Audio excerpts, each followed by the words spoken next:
Let's get into it. Sold Not For Sale podcast, episode 710. Elon Musk, Joe Rogan. This is what you're about to see in the clip. Joe Rogan's asking about the old Twitter, and Elon Musk is down to talk about it. And Elon Musk says the term, the old Twitter was an arm of the government. And he gets into everything that he found out when he took over Twitter. Absolutely wild. Let's get right into it right now.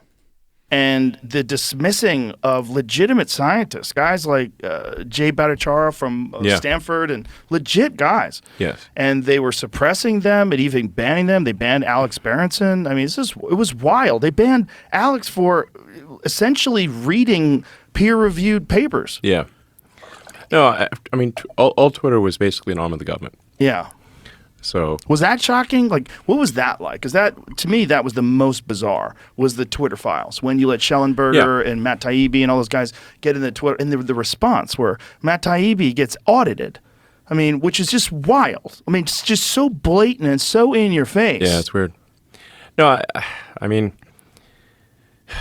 the degree to which, and by the way, Jack didn't really know this, but the degree to which Twitter was simply an arm of the government was not well understood by the public, and it was whatever the official government. I mean, it was like Pravda, basically. It's a state publication is the way to think of old Twitter. It's a state publication. And was the justification from their perspective that they are progressive liberals, they have the right intentions, it's important that they stay in power, the progressive liberals stay in government and power because this is their. There was basically oppression of any views that would even, I would say, be considered middle of the road. But certainly anything on the right. I'm not talking about like far right. I'm just talking mildly right. The people like Republicans were suppressed at 10 times the rate of Democrats. Now that's because old Twitter was fundamentally controlled by the far left. It was like completely controlled by the far left, and that's why I say like San Francisco, Berkeley is a niche ideology. It's hard to say, like, is there a place that's more far left than San Francisco, Berkeley? Maybe Portland. But it's like it's a right there. It's those two places are the most far left places in America. Yes. So from their standpoint, everything is to the right, including moderates. Right. So now, if you internalize a far left position, everything seems wrong to you. That is not far left. Right. And so they naturally oppressed anything that didn't agree with their views. That's why I say that it was an accidental far left information weapon. So because it's like Silicon Valley attracts the smartest engineers, the smartest sort of technologists and programmers from around the world. They created an information weapon that was then harnessed by the far left, who could not themselves create the weapon, but happened to be co-located where the technologists were. It happened to be aligned politically with the people that possessed it. The technologists generally are moderate, maybe moderate left, but they're not far left. That's why I say San Francisco, Berkeley. It doesn't even extend to South San Francisco or even to Palo Alto. So SF Berkeley is the most far left. Perhaps in a competition with Portland, but I'd say SF Berkeley is more far left even than Portland. Like literally in America, we're talking about an area that's maybe a 10-mile radius. And so normally the negative effects of a far left ideology would be geographically limited to a 10-mile radius. That's like it's small, so any bad effects of that ideology would be geographically constrained under normal circumstances and have been in the past.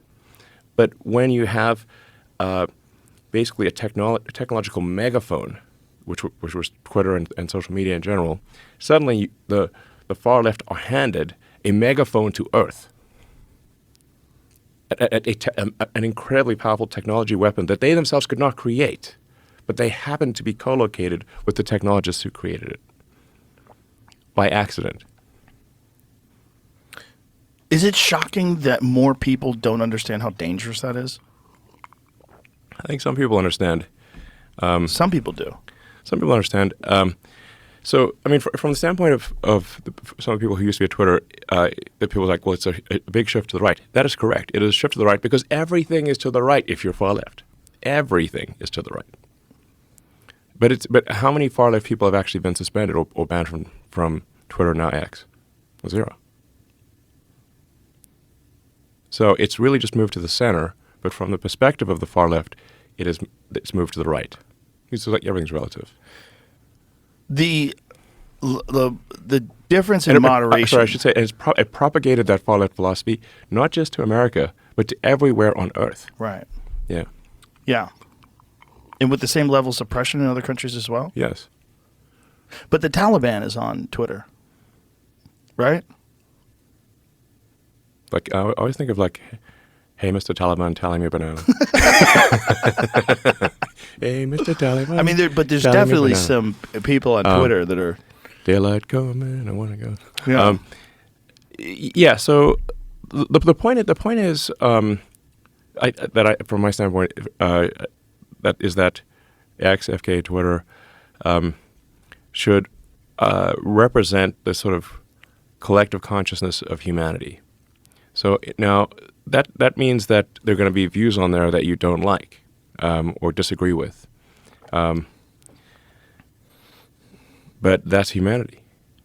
So are you going to exclude them or not? Now, I mean, if somebody, breaks the law, then the account is suspended. I mean, if they actively advocate murder, then the account is suspended. We do have what we call like the kind of United Nations exclusion rule, which is that you can have, say, the Ayatollah, who, would prefer that Israel didn't exist, for example. But he's allowed to go to the UN building in New York. In fact, generally officials from Iran do in fact go to the UN building in New York, even though they're a heavily sanctioned country.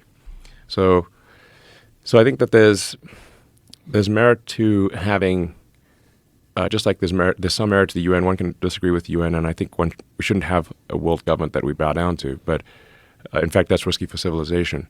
But I think you do want to have the leaders of countries represented on social media. You want to hear what they have to say, even if what they say is terrible. I think that is true across the board. And I think one of the things you just said that's very important is that's humanity. And I think it's important that a social.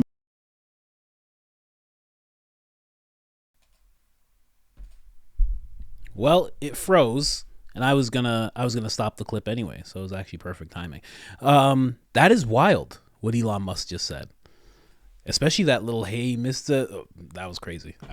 I don't know why that was a joke inside of his head. That was wild, but he's really right, and I really like what he had to say about that, because how many times have you heard someone say exactly what Elon was just talking about things getting so far left, and it's always argued. But now when somebody who everybody accredits to be one of the smartest people in the world says it, a lot of people have to stop and take notice. I hope, because it's so true. Everything has gone so far left that, and Bill Maher's even talked about it. Bill Maher's like, he says it all the time, I'm not getting on the crazy train. I'm not going to where they're going. I will stay here. As Jimmy Dore, same thing. Stays as that old school lefty. People have even called me that, a classic liberal or something like that. They've called me that exact same thing, standing up for what the left used to be about. And I've said avidly over and over again that those people that fall into that category have to separate themselves from whatever that is on the far end. And they should say, the line is actually here and you went way beyond it, so you're your own thing. The older people of the liberal and democratic, they have to start saying that. Also, what he said, Republicans getting suppressed 10 times more than people on the left. Wow. And you know what? That used to just be, that was crazy talk. Before Elon Musk took over, people would always say that. They'd be like, well, this never happens to left-leaning accounts. I never see anything. I did the same thing as this left-leaning account and something happened to me. And people would be like, that's crazy talk. That's conspiracy talk. That's nonsense. And I love that this guy bought it, and it's like, no, it's not nonsense. That's what was happening. And the way he broke it down as well, they were just gifted this tool. It was made in the place where they were, where the most left people are and where the most technologically savvy people are. It just happened to be there. And it was a megaphone to earth. Really well said. Really well said. And it really makes you wonder. I won't say it, but it makes you wonder about other companies too.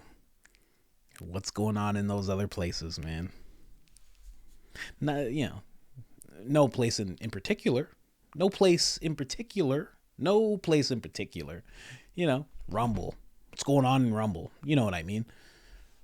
Because you don't even have to say what's going on in Facebook. Mark Zuckerberg came forward and said, he was like, yeah, we got a call from the FBI. And Joe Rogan was like, what? He's like, yeah, they just let us know that this was disinformation. How deep does it go? It really makes you start to rethink. Well, I shouldn't say rethink. I already think this way, but it should make people start to question what they're seeing.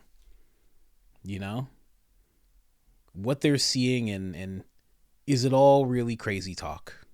When someone's like, I think they're making it so people are unsubscribing from my Twitter or whatever. Unsubscribing from whatever. You got to really take that into account. What's going on? Because exactly the situation that Elon Musk brought up with how, Twitter was made where it was far left leaning people by far left leaning people. And it was just kind of something that fell into their lap and they just used. What social platform isn't like that? Can you name one? Truth Social, I guess? I don't know. I have no idea. But which one hasn't been like that? All the main ones that have popped up have all been in that, not in the same place, but the same vicinity. Man, homeless people and geniuses, California. You know what I mean? It's just geniuses and homeless people. There's a thin line between a genius and a homeless person. You know what I mean? You got to take that chance. Oh man. But let me know what you think in the comments of this whole thing. I love what Elon Musk is willing to say. Like in this podcast, he has already said, arm of the government in regards to old Twitter and what it was before. He's already said that you could 10 times the population right now and we wouldn't destroy the rainforest and we'd all be able to live here. He has laughed at the fact that the Taliban's on Twitter, which is ridiculous. But, and I'll bring up that last point. He is kind of right. I do see a lot of racist stuff on Twitter, anti-Semitic stuff on Twitter, and I guess you can say anti-Semitic for Palestinians as well. They're Arab. They are Semitic as well. You see anti-Palestine, anti-Israel, anti-black, anti-white, I see all these posts, notice the pattern, and they're always pointing out black people being violent, and somebody else is pointing out white people being violent, and people are pointing out the cops and what they do, and you see all of that, and some of it might tick you off, but that is humanity, that is society, and they should all be able to be there. You should be able to say what you got to say to them, and nobody should be calling for any type of violence, but it is important to see all of it, In some ways, in at least my thinking, it makes me happier for who I am and who I get to be around. Because there are people who really don't like black people. There are people who really don't like white people. And I don't want to be around those black people either. I don't want to be around a bunch of black people that hate white people. You kidding me? I don't want to be around anybody that has that distinct hate for people. I don't want to be around anybody who can't have conversation and disagree and debate and go back and forth and have good points on both sides and then come to some kind of, common ground, or at least, good faith debate, So when I do see all that wildness on Twitter, I'm just like, okay, good. Makes me raise my standard. But it also makes you question, Elon Musk, he's done a good job, I'm sure, with the bots and everything. But you got to remember, Rogan's brought it up 100 times.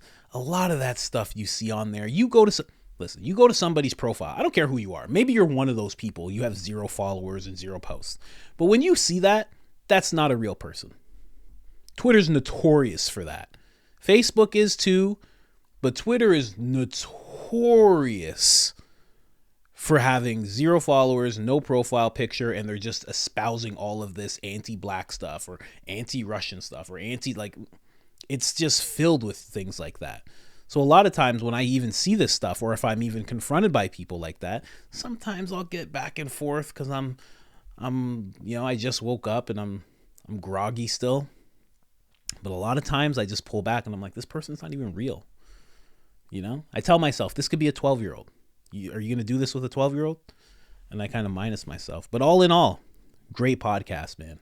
Great podcast. They're talking some real stuff. It's a long one, but as always, you can come here for the best and most Rogan clips out of any clip channel you can possibly find. Hit that subscribe button for more. Hit that like button, please, and thank you. And I am out.